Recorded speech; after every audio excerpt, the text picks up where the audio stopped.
Class 7 Hindi workbook chapter 5 Hind देश के निवासी कविता। कविता का सरल अर्थ है ये। आगे प्रश्नोत्तर करते हैं। तो निम्नलिखित प्रत्येक प्रश्न के उत्तर के लिए दिए गए विकल्पों में से सही विकल्प चुनकर उसका क्रम अक्षर प्रश्न के सामने बॉक्स में लिखना है। तो पहला है फूलों को माला में जाता है तो गूंथा जाता है, गूंथा। तो डी ऑप्शन सही हो जाएगा। कोयल की कूक निराली होती है तो बी ऑप्शन सही हो जाएगा। सभी पंथों की मंजिल एक है, सभी पथों की मंजिल एक है तो ए ऑप्शन सही हो जाएगा। चौथा है पपीहे की टेर सबको प्यारी लगती है तो बी ऑप्शन सही हो जाएगा।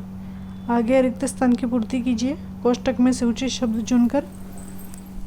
पहला है हिंद देश के निवासी सभी जन एक हैं, प्यारे प्यारे फूल गूंथे माला में एक है, गा रही तराना बुलबुल राग मगर एक है, धर्म है अनेक जिनका सार वही है, पंथ है निराले सबकी मंजिल तो एक है।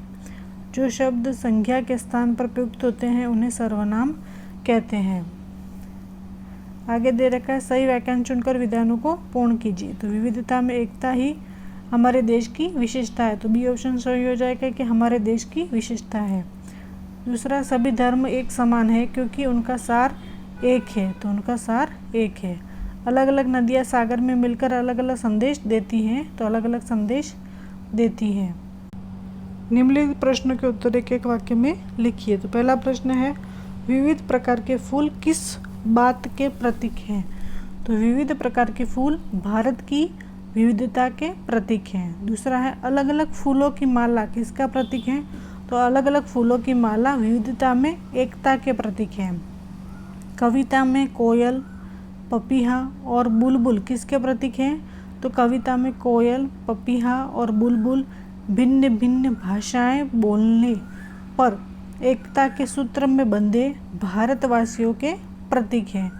कि ये सब अलग अलग भाषाएं बोलते हैं, वो एकता के सूत्र में बंधे होते हैं भारतवासी, उनके प्रतीक हैं कोयल पपीहा और बुलबुल। सभी धर्मों का सार क्या है। तो सभी धर्मों का सार एक ही है, मनुष्य को बुराइयों से दूर रखना और उसे उन्नत बनाना। आगे है पांचवा के माला में कौन कौन से फूल एक रूप हुए हैं। तो माला में बेला गुलाब जूही चंपा चमेली आदि तरह तरह के फूल एक रूप हुए हैं। इस कविता में किन नदियों का उल्लेख है। तो कविता में गंगा यमुना ब्रह्मपुत्र कृष्णा और कावेरी नदियों का उल्लेख है। निम्नलिखित प्रश्नों के उत्तर लिखिए। तो पहला है हमारे देश की क्या विशेषता है। तो हमारे देश में भिन्न भिन्न रंग रूप और पहचानने वाले एवं अलग अलग भाषाएं बोलने वाले लोग रहते हैं, इसके बावजूद यहाँ के लोग एक हैं। इस तरह विविधता में एकता ही हमारे देश की विशेषता है, विविधता में एकता। दूसरा हिंदवासियों में कैसी विविधता है। तो हिंदवासी अलग अलग रूप और रंग के हैं, उनके पहनावे अलग अलग हैं, वे अलग अलग भाषा बोलते हैं, वे अलग अलग धर्मों को मानते हैं। इस प्रकार हिंदवासियों में अनेक प्रकार की विविधताएं पाई जाती हैं। तीसरा प्रश्न है कि नदियों से हमें क्या संदेश मिलता है। कि नदियां हैं हमारे भारत देश में, उनसे हमें क्या संदेश मिलता है। तो हमारे देश में अनेक नदियां हैं, उनके उद्गम स्थान अलग अलग हैं, वे अलग अलग मार्गों से बहती हैं, लेकिन अंत में वे सागर से मिलकर एक हो जाती हैं। इन नदियों से हमें संदेश मिलता है कि जैसे नदियां अलग अलग होकर भी एक हो जाती हैं, उसी तरह हम भारतवासी अलग अलग होने पर भी एक होकर रहें। आगे है 6 का अ है कि शब्द पंखुड़ियों को उचित क्रम में रखकर वाक्य बनाइए।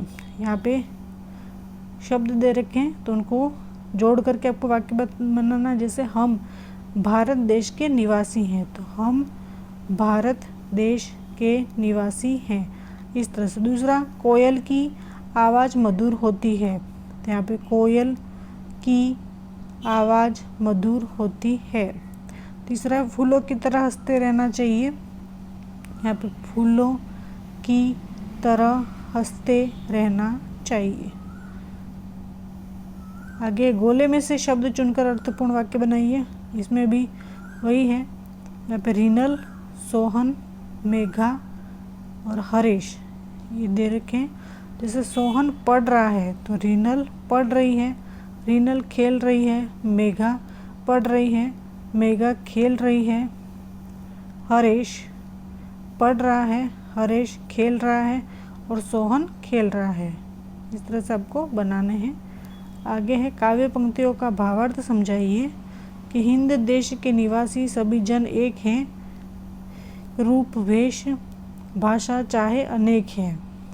यह कि रंग रूप जो वेश जो भाषा है वो अनेक हैं, लेकिन हिंद देश के निवासी सभी जन एक हैं। तो इसका भावार्थ हम लिखेंगे कि भारत देश में रहने वाले लोगों के रंग रूप पहनावे और भाषाएं भले ही अलग अलग हों, परंतु वे सब लोग एक हैं और यहाँ रहने वाले सभी लोगों की मातृभूमि भारत ही है। दूसरा है 8वां, आगे औरत और लड़की के स्थान पर क्रमशः आदमी और लड़का रखकर परिच्छेद फिर से लिखिए। तो यहाँ पर एक मोटी औरत, तो औरत की जगह आपको आदमी लिखना है और लड़की की जगह लड़का कर देना है। तो एक मोटा आदमी जा रहा था, पीछे पीछे एक लड़का चल रहा था। लड़का छोटा और पतला था।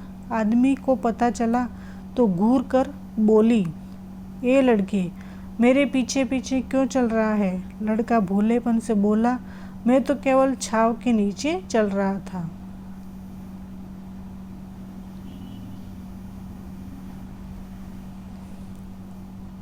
कोष्टक में से जो शब्द समानार्थी नहीं है उस पर गोला कीजिए और समानार्थी शब्दों का वाक्यों में प्रयोग कीजिए। तो यहाँ पे आगे दे रखा है उदाहरण, जैसे पंथ, यह पथ सरल नहीं है। राह, मुझे नई राह मिल गई। रास्ता, यह सीधा रास्ता है। जैसे है यहाँ पे कुसुम, यह चमेली का कुसुम है। पुष्प, कमल के पुष्प जल में होते हैं। फूल, यह कितना प्यारा फूल है। आगे दे रखा है दूसरा, अनूठा, यह चर्चा के लिए अनूठा विषय है। अनोखा, उसने अनोखा रास्ता पकड़ा। निराला, आपका हर ढंग निराला है। जन, कोटि कोटि जन तिरंगे को वंदन करते हैं। मनुष्य, दुनिया में तरह तरह के मनुष्य हैं। मानव, सब में मानवता हो वही मानव है, कि जिसमें मानवता हो वही मानव है। निम्नलिखित वाक्यों को पढ़िए और बोलने वाले, सुनने वाले और अन्य व्यक्ति को सूचित करने वाले जिन सर्वनाम शब्दों का प्रयोग किया गया उन्हें अलग छाड़कर लिखिए। तो पहला है मुझे बल्लेबाजी में मज़ा आता है, तो मुझे। हम मैच जीत गए, तो हम। तुम अच्छे क्षेत्र रक्षक हो, तो तुम।